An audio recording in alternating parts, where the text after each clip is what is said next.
got gold and silver medals and is now adding to her collection bling with a jewelry line she's helped design herself. Please welcome the beautiful Tessa Virtue. I always say you are Canada's darling, not only an Olympic darling, but now bringing us darling things to wear. Thank you. Thanks for having me. You helped design these? I did. Okay, so talk to us about what goes behind all of that, because you obviously love your jewelry.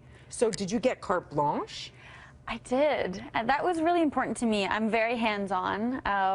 And I'm used to that in my career. I'm a bit of a control freak. So in partnering with a company, I was so fortunate to be teamed up with Hilberg Berk. It was such a collaborative process, and I love fashion. So it wasn't a stretch for me to step into the design role, but it's been a steep learning curve as far as the technicalities go. Sure.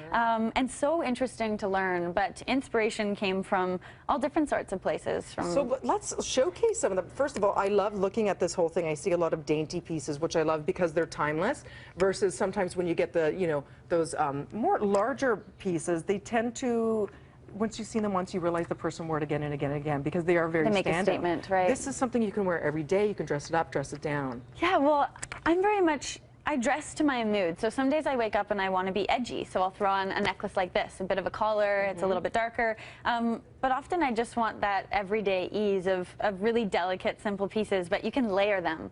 And light. By the way, Joyce, it's TV. Yeah, so I have a confession to make. I love that. I just had a bit of a teary moment in the green room, because it's the first time I saw the initial on all the pieces. And it's just like, my babies. it's from your mind to life. It's been such a process, and I'm so thrilled with the outcome, and I just can't wait to share it with everyone. It's really thrilling. I love this too. This is a beautiful piece with some gorgeous bling on that. There's a shorter one too that you can kind of layer that with and have the. Okay, we'll do this. Remember, this is tough because it is so dainty and tiny, and of course they will be able to see all of this. Friday, it's your first foray onto the shopping channel. It is. And you will be on throughout the day, at 9, at noon, at 4, and at 8. How are you feeling about that? I'm really looking forward to it. It's an interesting setup because there are just 2 cameramen and the host, and yet, so it feels quite barren in the studio, and yet there's such a great reach and such an interesting demographic. So I can't wait to share it, and it's fun for me to talk about the inspiration behind each piece and how I named them, and you know, it just, as we unveil more and more pieces, it's just getting more and more exciting. And we've always looked to you, you know, also in terms of being a beautiful fashion plate on the ice, because that is so much a part of performance, is costume and hair and makeup. Talk to us a little bit about you and Scott. 18 years together. You're so young. It's crazy to think you were a darling couple on the ice for that long. You never officially retired with Sochi. Does that mean you will be back together? Do you have that yearning? We certainly miss competing, and we've been talking a lot about, you know, maybe coming back and giving it a shot, but that's quite a commitment and a huge sacrifice, and we need to make sure we're doing it for the right reasons. So while we'll always have that burning desire to compete and want to be the best, we just need to make sure that we also can back that up with the work that needs to go into it. And you do, of course, work together all the time. You were at the CNE this summer performing. Yes, we just finished 36 shows at the X.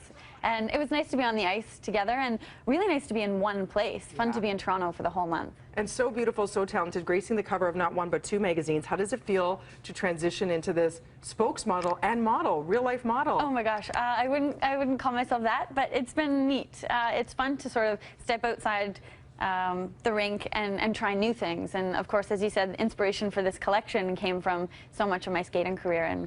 And you and I have one thing in common. We do. We both love to triple Lutz. No, I'm kidding. I'm a klutz. But Kelly at the Hair Gypsy, who gets up so early and gets constant compliments, has made such a name for herself in this town through sheer determination. She is an Olympic hair medalist. Yes, she is. And there is a picture you recently Instagrammed, and she has left the room out of embarrassment.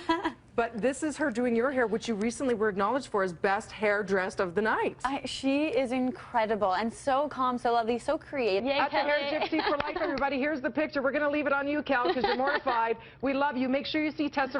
We love you. Make sure you see Tessa Virtue Friday. It is the Hilberg Berk collection on the shopping channel. At the shopping chan for more, and at Tessa Virtue to hit her up on Twitter. Please come back anytime. I would love to. More BT. Love you, Cal. Right after this.